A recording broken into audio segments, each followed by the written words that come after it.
Do do do do do do do do do da da da da da da da da da da da da da da da.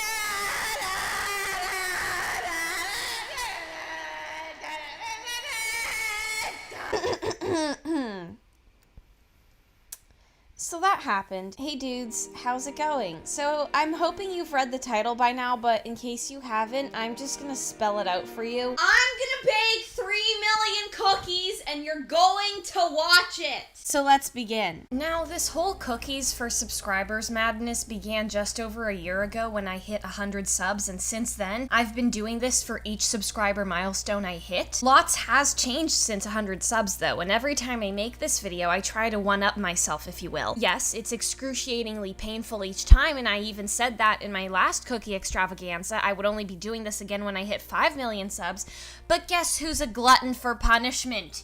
This stupid bitch. So we're going through this again. So in this video, I decided to bake cookies for 24 hours straight. Why? I don't know. It just came to me in a dream, and I woke up one day and said, you know what? This is what I'm gonna do this weekend. Now, there are also two things that I had learned from my previous adventures in cookie baking that I was to keep in mind. Number one, nipple cookies are very time inefficient. I spent double the time making them than if I was just to mix the chips in with the batter and make the cookies that way. So unfortunately, I would be giving those beasts a rest. Press F in the chat to pay respects. And number two, you cannot buy three $50 standalone mixers off of Amazon and expect them to work. Remember those monsters from last video? Yeah, well, guess what happened to them? They've been rotting in my basement ever since. So I decided, you know what? If you're gonna do it to them, you gotta do it to them the right way. So I went to Canadian Tire where they were having a 40% off sale on all their KitchenAid mixers. And if you know anything, it's that all stay-at-home moms preach by these monstrous machines. Now, I wanted a pink one, but unfortunately the incompetent people at American Wheel did not have my best interest at heart, so I had to settle for a blue standalone mixer. Like, are they really gonna push my buttons that way? But anyways, I bought the thing, took it home, and took it right out of the box, making sure to make the biggest mess possible so that I could not return it in its original packaging. What a real power move. I have to say, the machine is really pretty. Like, she's gorgeous. Am I gonna use this in my daily life? Probably not. I mean, you all know what my cooking looks like. The next thing I did was find a recipe that I liked. Now, I wanted to find an eggless cookie recipe for two reasons. One, eggs irritate me. Two, I hate eggs. Three, number one and two are lies. And four, I wanted to be able to eat the raw batter. So I went searching on the internet and found this recipe by Holly. She has an egg allergy and a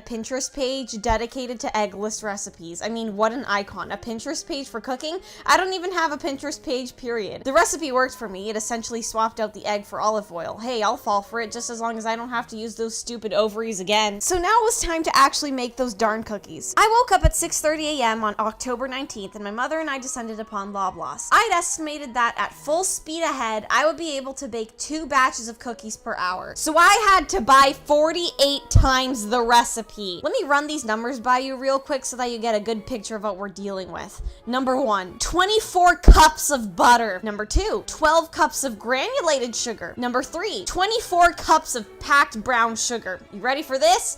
72 cups of flour. Number five, 8.4 kilograms of chocolate chips. Number six, an entire bottle of olive oil. And number seven, enough vanilla extract and baking soda for gits and shiggles. So needless to say, I had my work cut out for me. I did my thing in Loblaws. No one was in there because it was 7 a.m. on a Saturday morning, but hey, I'm not complaining. You know, when I read that I would need 24 cups of butter, I should have run for the hills. Joanna, your hands are going to be oily for the next 30 days. Hello, my dudes. How's it going? It is 9:30 a.m. Saturday morning, and we are finally doing this. I've already arranged all of my ingredients in front of me.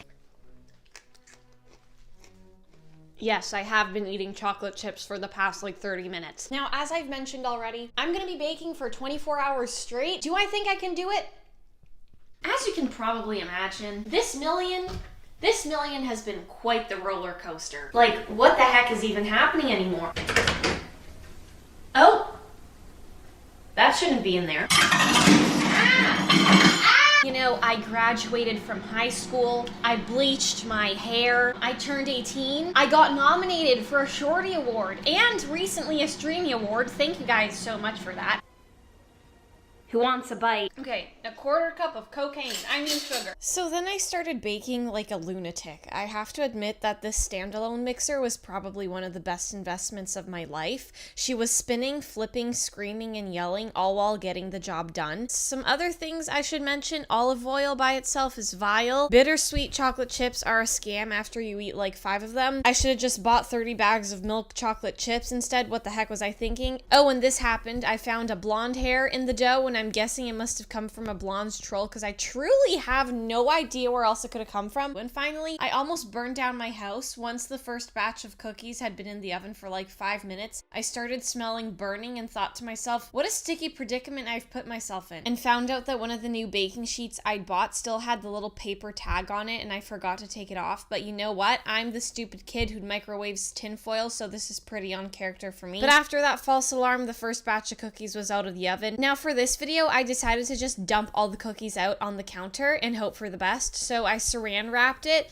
and started furiously pooping cookies all over it. This was a good solution, except for the fact that the entire house smelled of cookies for 3 days after that. I mean, you win some, you lose some, and you smell some. So I think we're still pretty good. At 11 a.m., I was really in it. I was making cookies and eating a lot of them. What? This is the instance where I get to sink my foot in the mud, so you best believe I'm going to do it badly. The only 2 things of interest that happened here was that I, by accident, dropped the tablespoon into the mixer and it got all bent and janky. I also started using the superior milk chocolate chips and my computer battery hit 69%. At 12 p.m. we were entering hour 3. The mountain of cookies was still pathetically tiny in size, but that didn't stop my parents from breaking into my kitchen that they paid for and putting a damper on my progress by eating the fruits of my labor. Like, okay, are you gonna pay for those, Mother Goose? You've already eaten an entire bag of Hershey's chocolate chips, but fair enough, 2 can play at that game.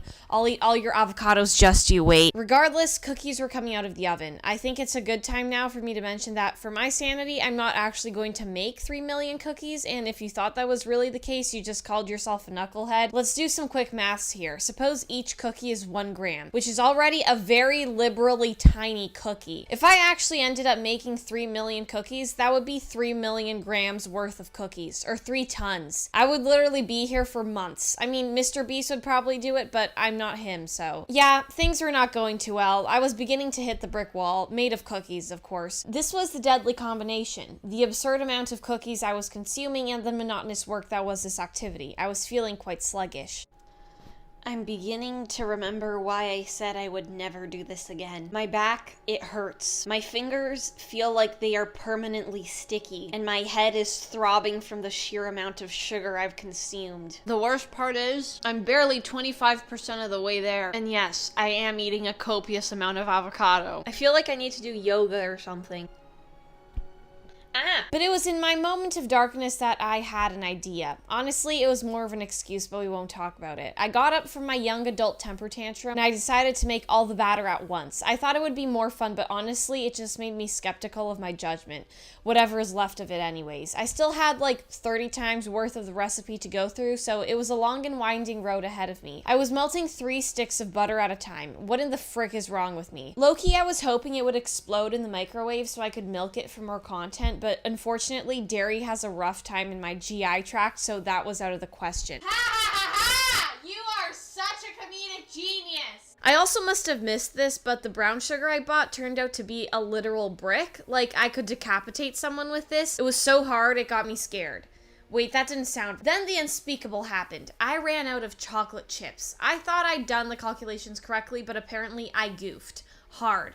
So obviously I freaked. This was equivalent to having a spoiled wrench thrown into my cooking plans. But fear not, because when in doubt, call Mother Goose. And that's exactly what I did. Thankfully, my mom was doing her mom things out on the road, and she could bring me 3 extra bags of chocolate chips, which she delivered after I made a call of distress to her. The next 2 hours whizzed past me in a blur of butter, sugar, and flour. I don't even know if I was following the recipe anymore. Something was being made, that's for sure. But was it correct? Beats me. I felt like if Gordon Ramsay literally took anabolic lamb sauce steroids. It was crazy. Eventually, I ran out of ingredients though. I had waved my cooking wand and boom, before me sat the most repulsive and grotesquely massive pile of dough I'd ever seen. This thing had its own gravitational field. It was so tall that no longer was it a little g calculation. No. It was officially a big G problem. Put this thing next to a black hole and it would not get sucked in, the hole would orbit it. It was nearly 6 p.m. Believe it or not, but I still had 16 hours to go. Was my sanity fading? Yes, but what had I expected? I was making trays and trays of those suckers and adding to my mountain of cookies at a rapid pace. But let's be honest here, I had essentially made no progress. Sure, the mountain of cookies was growing, metastasizing like some sort of fungal infection of the biscuit variety, but it was painfully slow. The sun set, which reminded me that I still had half a day of dealing with this hellspawn. The cookies, they sat there, mocking me. I'm sorry, what was that? You want to play games? I'll do a lot worse than increase your blood sugar, you mere mortal. Thankfully, at 8 p.m., my dad didn't even ask if I needed help and dove into the batter head first. This was when the biggest advancements were made. Why? Because someone forgot to tell him that the cookies were meant to be small. He was making huge culinary monsters. They were big boys. They weren't single bite Sallies, they were 2-bite Tommies. The only other thing of importance that happened was that my mom just started cleaning everything. She does this sometimes, and honestly, it's the reason why we don't live in a pigsty, but she really was going for it. It was my bedtime, except that I wasn't going to go to bed anytime soon because I had a huge responsibility to no one, nothing, and everything at the same time. Turns out my dad made one batch of cookies and said, okay, see you later, and called it a day. It was time for Mother Goose to take the reins, except that she'd fallen down a Jeffree Star rabbit hole. Did she have a remote clue as to who he was? Hell no. But was she enthralled? Hell yes. So it was up to me and my abilities to keep going, and not gonna lie, I was ready to be done with this. Is this the kind of mental strength you need to run a marathon? I mean, I don't have the patience to do that, let alone the resilience, so I wouldn't know. 3 batches down, 1 million more to go. I don't even know why you're watching this anymore. You're gaining nothing from this.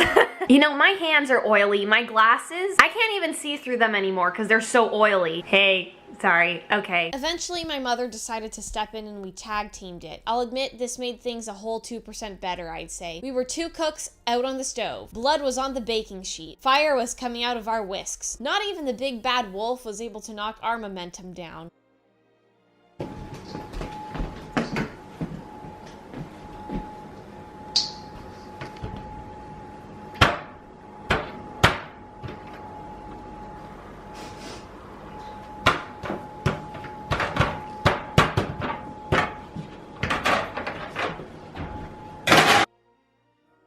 I kept thinking I could never live without you by my side.